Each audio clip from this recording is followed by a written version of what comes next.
Hi guys, welcome back to Out of Bounds. I'm Manny.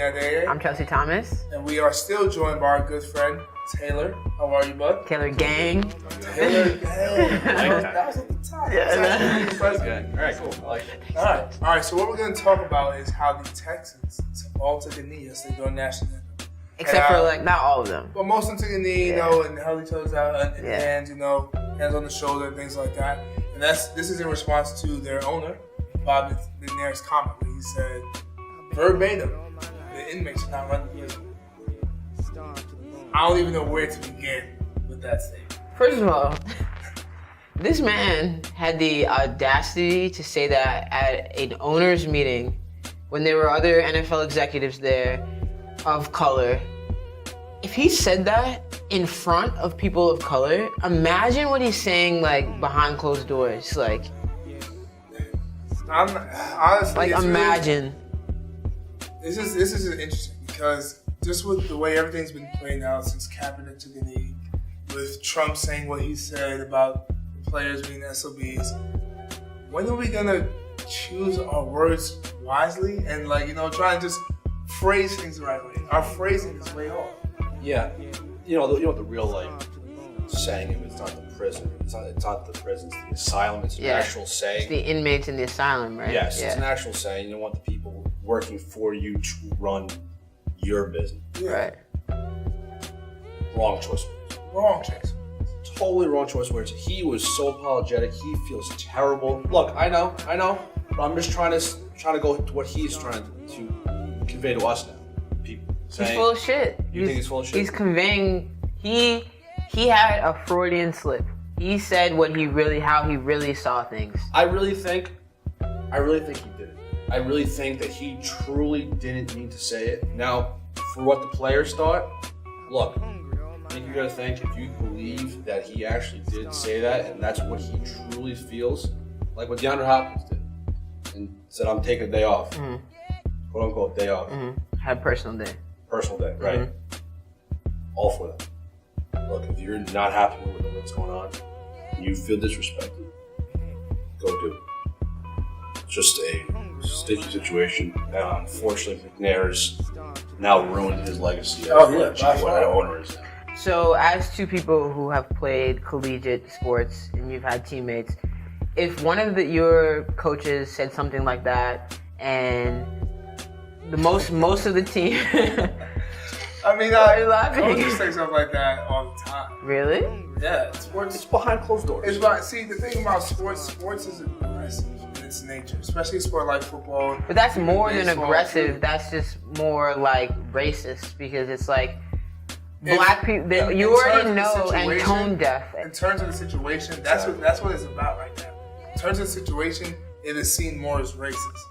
But honestly, if this is a football team where 4 or 5, 6 players doing this, that, third, and then 6, 7 doing something else, this statement can be said and it can be seen completely different. Right. It's about the situation. That's why I said his phrasing is, you can't say that in the sensitive time that we're in now.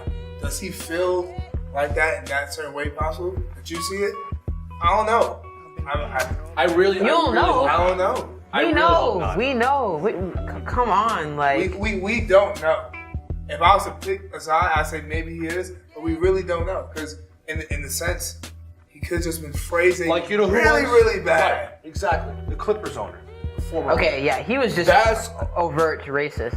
Yeah, that was overt racist. That just came out and said, "Look, I hate you guys. Yeah, I hate that." And then it was total confirmation of that voicemail. To his girlfriend, right? Yeah. This is just something like you just said. You don't know for sure. Okay. It's their side. You think that's definitely terrible. And it's just you could have worded it 100 times better. Anything else? Or just not even say it. The waitress can't, run the restaurant. That is probably the better one. That is the best one. And I really don't know anything else. I think you could have said the players just can't run it. Exactly. The players can't run the organization. You need to use an idiom. It's pretty straightforward. I think McNair is trying to be a little slick and trying to impress other owner boys. No, I think he is a closet racist, and he said how he felt.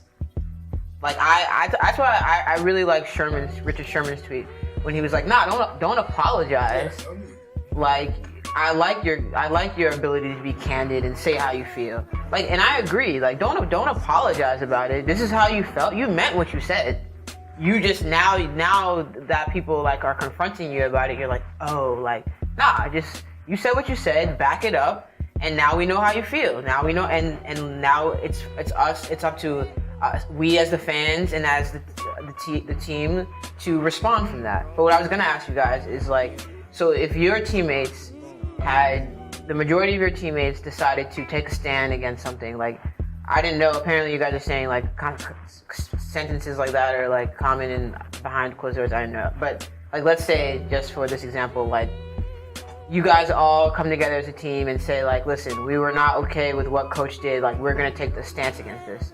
And then you have like 5 players that say like, nah, we're not gonna stand with you. Cause like some players in the Texans, they just stood up and, some put a hand on their shoulder, but some did nothing. So how would you guys like, do you think that they're being disloyal? Would you see that as like a sign of disloyalty, or just like, like everyone has their own mind, like?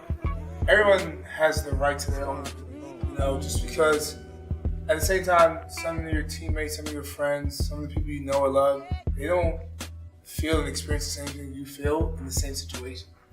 So, me and one of my other white teammates in certain situations, they can't relate, to what's been going on the way I can, obviously.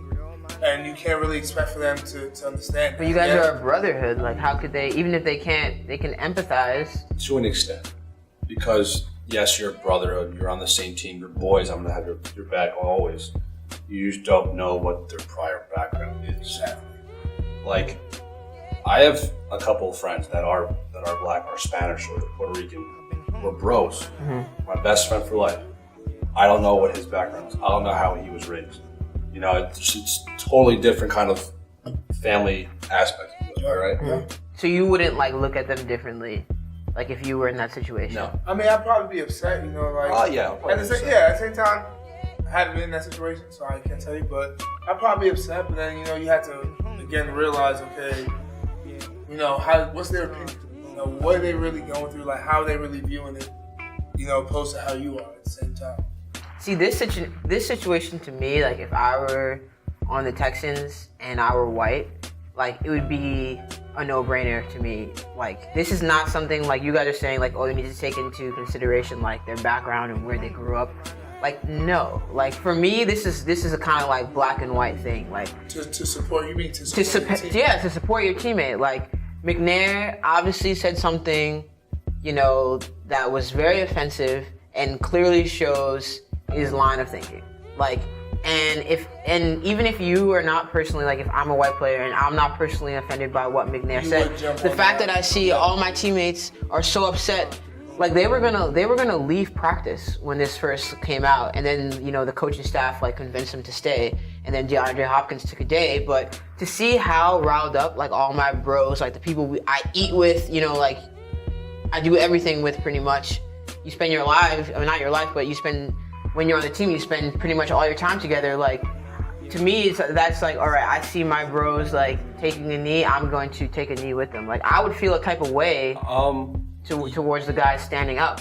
It's very difficult conversation to talk about because, yes, I do understand I do and I don't.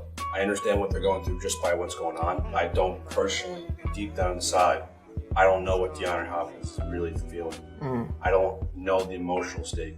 So in the beginning, when everyone was taking a knee, you had some white players and even some African American players not taking knees. Mm-hmm. It's the players that are taking knees shouldn't see that, oh, my teammates, my boys, my bros are not doing with me. You shouldn't see that as a disrespect between friend to friend. You should just what they believe in and say, I don't like taking for a knee. I do respect what you do. Like, that's me. I 100% I'm okay with letting you take a knee. That's not what I'm with. Mm-hmm. I totally respect what you stand for. Freedom of speech is a huge thing. Mm-hmm. I just, personally, I wouldn't take a knee. That's just not what I would do. Right. It's not like I'm opposed to it. I say, right. I want to get traded because my teammates do it. Mm-hmm. That's just how I feel. I don't know what you guys think about that. I mean, you guys know how I feel. What do you think? Be an athlete. Nah, I agree. I mean, at first I said, like, if I'd be angry, and then knowing that we are not going through the same thing. We don't, each person every day, you don't see things eye to eye. Like, the three of us, we have different opinions on everything. Mm-hmm. Type of food we like to eat. Music, trust me, I know we got things different between me and you, Chelsi. But, you just never know. At the same time, like, yeah, you can be upset in the moment. Then it's bigger on that scale because of the media attention and the cameras and taking a side and dealing with the press and things like that. So you never know what someone is dealing with and what they have to go through